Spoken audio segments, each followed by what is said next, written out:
کوئی اسلامی ملک نہیں ہے جہاں مذہبی اختلاف یا سیاسی اختلاف کی بنا پر تمام اخلاقی قدروں کو پامال نہ کیا جا رہا یا جہاں ایک دوسرے کے خلاف ظلم کی بھیانک داستانیں رقم نہ کی جا رہی ہیں۔ نتیجتاً کسی نہ کسی صورت میں ظلم ہوتا ہوا ایک دوسرے کی طرف سے تو ہمیں نظر آ رہا ہے۔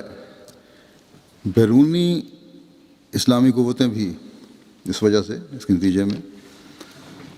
اپنے دائرے اسلامی ممالک پر تنگ کرتی چلی جا رہی ہیں۔ کاش کہ مسلمانوں کو عقل آ جائے اور یہ ایک ہو جائیں، اپنے اسلاف سے کچھ سبق سیکھیں۔ تاریخ ہمیں ان کے متعلق کیا کہتی ہے؟ جب ایک اسلامی ملک اسلام مخالف بڑی طاقت نے، روم کی حکومت نے، حضرت علی اور حضرت معاویہ کے اختلاف کی وجہ سے اسلامی طاقت کو کمزور سمجھتے ہوئے اپنی ساکھ بحال کرنے کے لیے حملہ کرنا چاہا، تو حضرت معاویہ کے علم میں جب یہ بات آئی تو اس بادشاہ کو پیغام بھیجا کہ ہمارے آپس کے اختلافات سے فائدہ اٹھا کر مسلمانوں پر حملہ کرنے کی کوشش نہ کرنا۔ اگر حملہ کیا تو میں حضرت علی کی طرف سے پہلا جرنیل ہوں گا جو تمہارے خلاف لڑے گا۔ تو یہ رد عمل تھا ان صحابہ کا جن کی طرف ہم اپنے آپ کو منسوب کرتے ہیں۔ اور آج یہ لوگ مخالفین کے ساتھ مل کر اسلامی حکومتوں کے خلاف منصوبہ بندی کرتے ہیں اور پھر مسلمان ہیں۔ ہاں، ایک بات پر ان علماء کا یا نام نہاد علماء کا یا اس طبقے کا جو شر پھیلانے والا ہے اتفاق ہوتا ہے، اور وہ ہے مسیح محمدی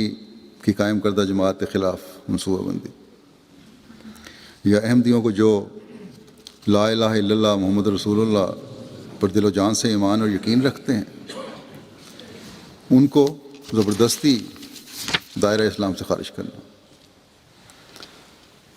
ان لوگوں کو یہ ذرا بھی خوف نہیں کہ جس نبی کا کلمہ یہ پڑھتے ہیں یا دعویٰ کرتے ہیں، جس کے لیے جان و آبرو قربان کرنے کا دعویٰ کرتے ہیں، اس کے اس ارشاد پر بھی ذرا غور کریں، اس کی ذرا بھی پرواہ نہیں کرتے کہ کیا حضرت صلی اللہ علیہ وسلم نے فرمایا تھا۔ یہ ایک اصولی حکم ہے، صرف ایک صحابی کے لیے نہیں تھا کہ کیا تم نے لوگوں کے دل چیر کر دیکھے ہیں کہ یہ دل سے کلمہ پڑھتے ہیں یا اوپر سے اور کسی خوف کی وجہ سے؟ کاش کہ یہ لوگ سمجھ جائیں۔ علماء کہلانے والے اپنے نام نہاد علم کے دعوے کے قول سے باہر آئیں، عوام الناس کو گمراہ کرنے کے بجائے انہیں انصاف اور حق بتانے کی کوشش کریں، اور اس جری اللہ کے ساتھ منسلک ہو کر تمام فرقہ بندیوں کا خاتمہ کر کے ظلم و تعدی کو ختم کریں، اور مذہبی جنگوں کے تصور کو ختم کر کے اسلام کی خوبصورت تعلیم کو مسیح الزمان کے بتائے ہوئے طریق کے مطابق پھیلا کر دشمن کی طاقت کو ختم کر کے حضرت صلی اللہ علیہ وسلم کے جھنڈے تلے لانے والے بن جائیں۔